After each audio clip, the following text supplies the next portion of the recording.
What's going on, guys, man? Welcome back to the Hood Philosopher. And today, man, we got some news to talk about. I'm going to be giving an update on the DC shooter that happened a couple of days ago. This was the Afghan nationalist who came from the Middle East. He had his visa here. And we're just going to kind of look at some of the news clippings and kind of go over this and talk about what I think really happened, in my own opinion. So let's go. Chess Secretary Kristi Noem revealing new details as the investigation unfolds, including how his descent into terror could have started.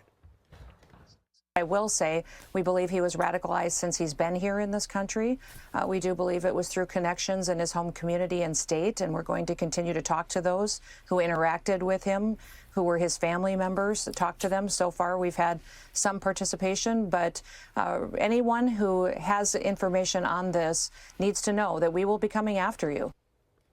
The Associated Press also reporting a leading national refugee agency was warned multiple times the suspect was spiraling into mania and mental illness beginning in 2023, saying, quote, Rahmanullah has not been functional as a person, father, or provider since March of last.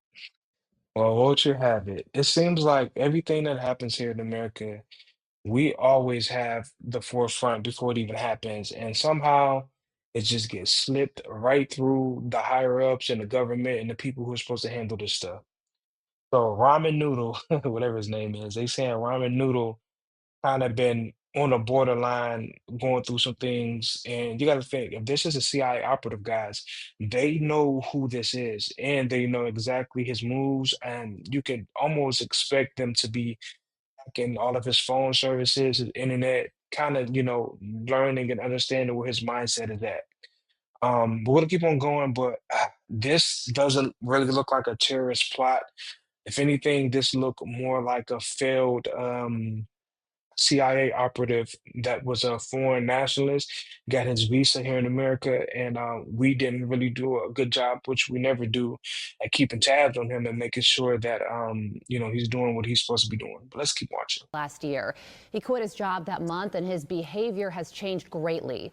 The emails described a man who was struggling to assimilate, unable to hold a steady job or commit to his English courses while he alternated between periods of dark isolation and reckless travel. Joining us now is retired Lieutenant Colonel Alex Pelbeth.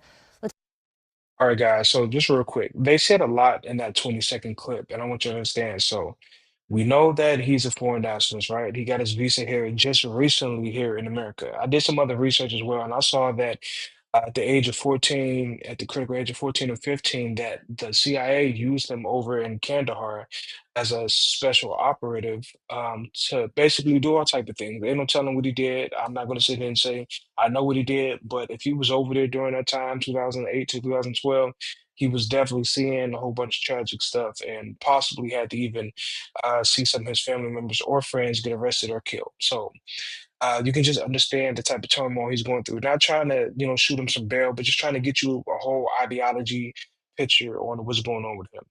Not to mention, it says that he's been trying to assimilate here in America. So that goes to show you that he's been trying, I don't know if he had a job or if he was, working somewhere behind the scenes, but he's been taking English classes. So it looks like because of the good job that he did do for us over there in Kandahar, that America did, we gave him his visa. But he was here, he was trying to, live a regular life, on top of inflation. Guys, this is just a testament to what's going on that's broader than what happened in 2008 with the bubble, the crash, the housing bubble, the banks. So right now it's showing that, he's looking for jobs, he's looking for food, he's looking for this and that.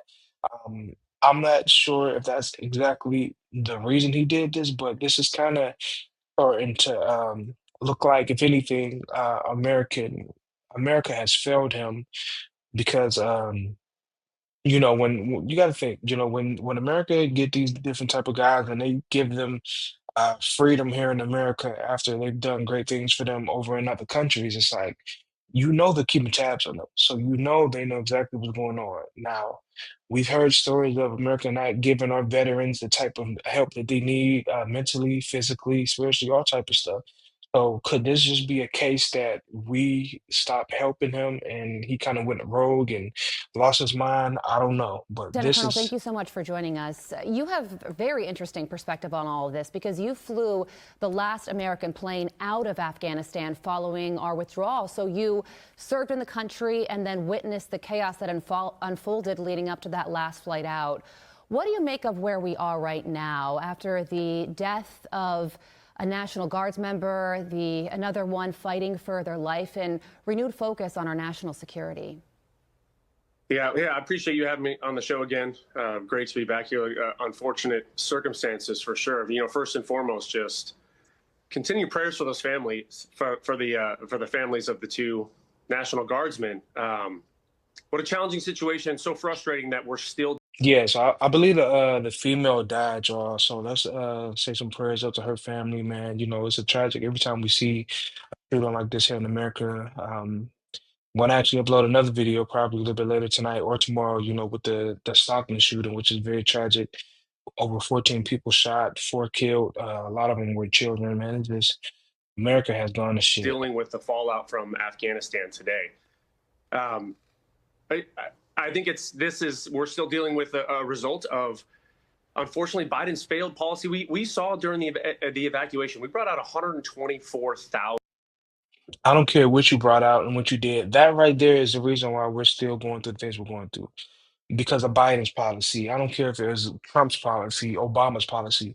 We have to stop saying who policy it was and start taking recognition and start taking blame for the thing that's going on underneath the administration, you know, because it's just like, okay.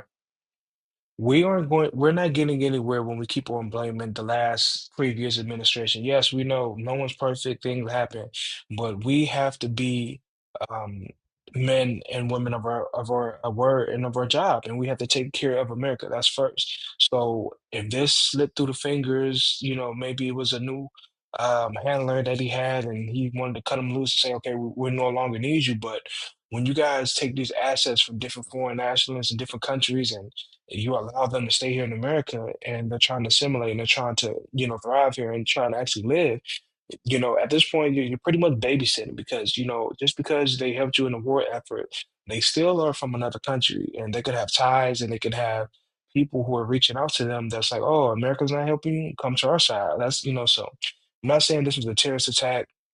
I mean, obviously it was a terror attack, but was this just, you know, insane individual who's kind of, you know, going off his medicine, or is this a person who really has a deeper broad of Afghan nationalists and different people who they've been working with? I don't know, but this is very interesting, guys. You know, it's a lot going on, and we got to make sure that you know we staying dangerous. And I'm going to keep you guys posted, but please, make sure y'all hit the like button, hit the subscribe button, make sure you leave a comment, man. You watching the Real Philosopher? I'm going to be dropping some more videos very, very soon, man, because I've been behind, man. You know, this YouTube is where it's at, man. You know, just trying to drop content and just trying to make sure that you guys like what I'm dropping. So, you know, leave a link below or some things you guys want me to talk about in the next couple of days. I want to get to it, but I appreciate y'all, man. I'm out.